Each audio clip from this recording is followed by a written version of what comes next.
What adults can learn from kids. Now I want to start with a question. When was the last time you were called childish? For kids like me, being called childish can be a frequent occurrence. Every time we make irrational demands, exhibit irresponsibility behavior, or display any other signs of being normal American citizens, we are called childish, which really bothers me. After all, take a look at those events. Imperialism and colonization. What worse? George Bush, ask yourself, who is responsible? Adults. Now what have kids done? Well, Anna Frank touched millions with her powerful account for the Holocaust. Robbie Bridge helped end segregation in the United States. And most recently, Carol Simpson helped to raise 115 pounds for Haiti on his little bike. So as you can see, evidenced by such examples, age had absolutely nothing to do with it. The child's word, childish, just are seen so often in adults that we should abolish this age discriminatory word when it comes to criticism behavior associated with irresponsibility and irrational thinking. Then again, who is to say that certain types of irrational thinking aren't exactly what the world needs? May you have had grandparents before, but stop it yourself, thinking that's impossible or that costs too much or that won't benefit me. For better or worse, we kids aren't hampered as much when it comes to thinking about reasons why not to do things. Kids can be full of inspiring aspirations and hopeful thinking, like my wish that no one went hungry or that everything were free kind of utopia.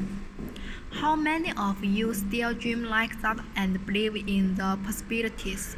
Sometimes the knowledge of history and the past field of uphill ideas can be a burden, because you know that if everything were free, that the food stocks would become depleted and scarce and lead to chaos. On the other hand, we kids still dream about perfection, and that's a good thing, because in order to make anything a reality, you have to dream about it first. In many ways, our audacity to imagine helps push the boundaries of possibility. For instance, the Museum of Glass in Tacoma, Washington, my home state, Washington, has a program called Kids Design Class, and the kids draw their own ideas on glass art. Now the resident artists say they got some of their best ideas through the program because kids don't think about the limitations of how hard it can be to blow glass into certain shapes. They just think of good ideas. Now when you think of glass, you might think of colorful designs or maybe Italian vases. But kids challenge glass artists to go beyond that into the realm of broken-hearted snakes and pecan boys, who you can see as meat vision.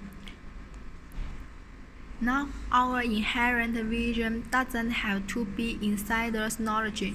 Kids already do a lot of learning from adults, and we have a lot to share. I think that adults should start learning from kids. Now I do most of my speaking in front of my education crowd, teachers and students, and I like this analogy. It shouldn't just be a teacher at the head of classroom telling students do this, do that. The students should teach them teachers. Learning between grown-ups and kids should be reciprocal. The reality, unfortunately, is a little different, and it has a lot to do with trust or lack of it. Now, if you don't trust someone, you place restrictions on them, right? If I doubt my older sister's ability to pay back the 10% interest I established on her last loan, I'm going to withhold her ability to get more money from me until he pays it back. True story, by the way.